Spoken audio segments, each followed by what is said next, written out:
What's up, racers? Welcome to the Cars and Canards YouTube channel. My name's Anthony, and on today's video, we're going to be talking about the McLaren GT3 V2 wheel from Fanatec. Now, this is just going to be a brief overview of the wheel and our driving impressions with the wheel. Now, the McLaren GT3 V2 versus the V1 wheel, the major differences that I've noticed with it, having it now, is the shifters have a lot more satisfying, magnetic, and more just solid shifting feel, and the dual clutch pedals. Everything else seems to be relatively the same as before, which is not a knock on this wheel at all. You've got like 7 buttons here. You've got 3 encoders, a couple of toggle switches, and then a multifunction switch down here. So tons of customizability, tons of flexibility. And for the price of this wheel, that is definitely the highlight of this wheel, is what you get for the money. This wheel retails at about $300, if I'm not mistaken, at the time of recording. And it's a 300mm wheel. It's solid plastic, but it has this faux carbon fiber type finish to it, so it looks a lot more premium than it is. The flexibility for dollar that you get with this wheel, I think, is really unmatched, and it's a really underrated wheel.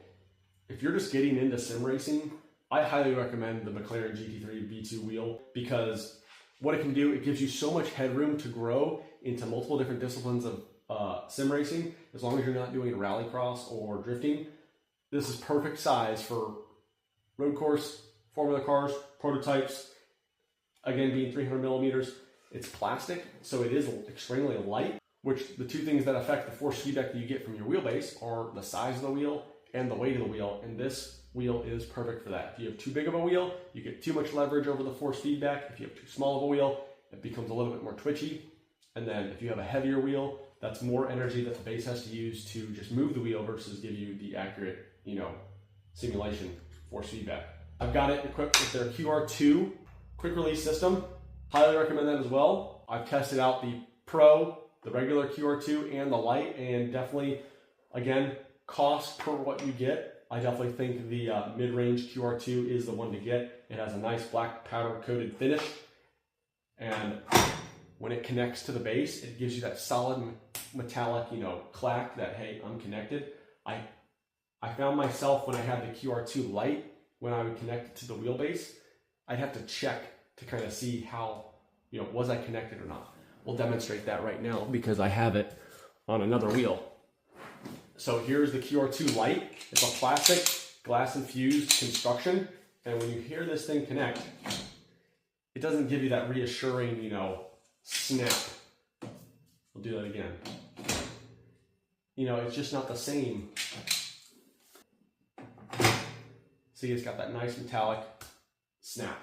So I've really liked it, but back to the McLaren GT3 wheel, this is definitely a wheel that you should get into if you're thinking about getting into sim racing. We're about to take it for a drive so you can kind of see how it is in action, and just the ergonomics of this wheel for the price is where this wheel really shines. So let's get over to the sim. All right, so we're in the sim right now. We got the McLaren GT3 wheel mounted up to our Fanatec CSL DD wheelbase. We're going to go ahead and take it around Sebring and kind of give you our thoughts and driving impressions.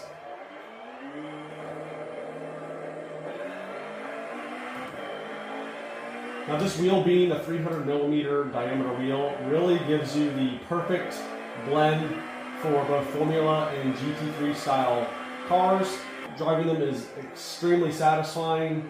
Now, I bought this wheel with my own money, so these are all just straight my personal opinions. No one has provided me this wheel in exchange for a positive review or anything. This is just my honest impressions and review of the wheel.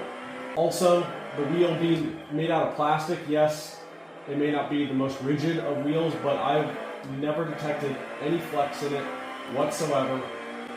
I'm sure there is on a higher torque wheelbase. We're only on a CSL DD wheelbase, which outputs 5 Nm, and then we added in the boost kit to bump it up to 8 Nm. But definitely the highlight of the McLaren GT3 wheel is easily its price, performance per dollar. This wheel comes in at like $300, I believe, at time of recording, and the amount you can do with it, the ergonomics. And being this is the V2, you have upgraded paddles, which are significantly better than the V1 wheel. I mean, it's night and day difference.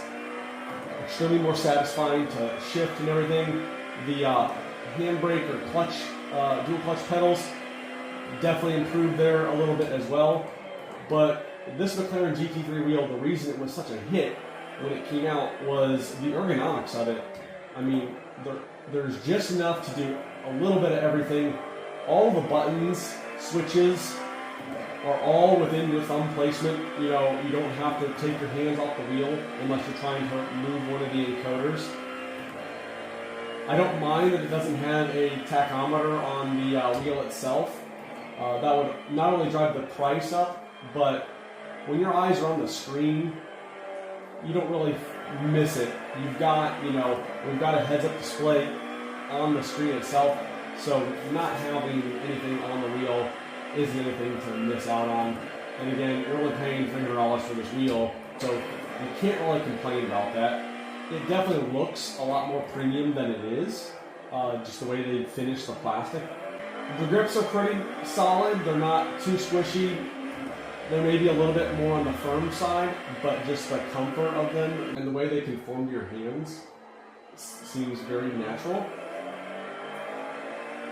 And also being as light as it is, it doesn't have as much of a dampening effect on your force feedback. So if you were to take this same wheel, same diameter, and add, you know, half a kilogram to it, the amount of force feedback you're going to feel through the wheel is going to be significantly less than you would with this one.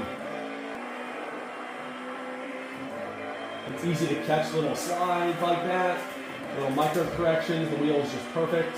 And again, we've got all the ergonomics of whatever we want to program these buttons to.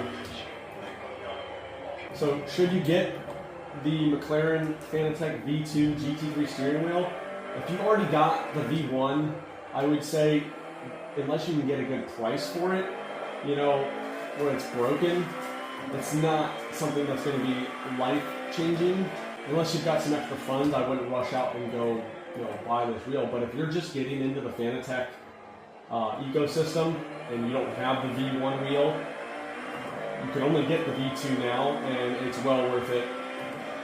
For a beginner wheel with a beginner base, this gives you so much headroom to grow. I mean, I really don't see you needing another wheel, honestly. As long as you're not doing rally style or drifting.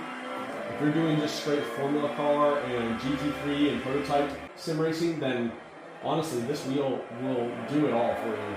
So again, those are just my honest driving impressions of the McLaren wheel. If you're just getting into sim racing or you're looking for a very versatile wheel that can pretty much do it all, this is definitely the wheel for you. The price is extremely affordable in terms of a lot of other markets, in relation to a lot of other sim wheels. So, highly recommend it. The performance per dollar, you're not going to find a better wheel at this price point that's more versatile. We're on our way to 100 subscribers at the time of this video. We're halfway there. So if you could, make sure you smash the like button, help this video get out there to other sim racers. And make sure you subscribe before you get out of here. And maybe check out some of the other videos we have on the channel. Anyway guys, that'll do it here on the Cars and Canards YouTube channel.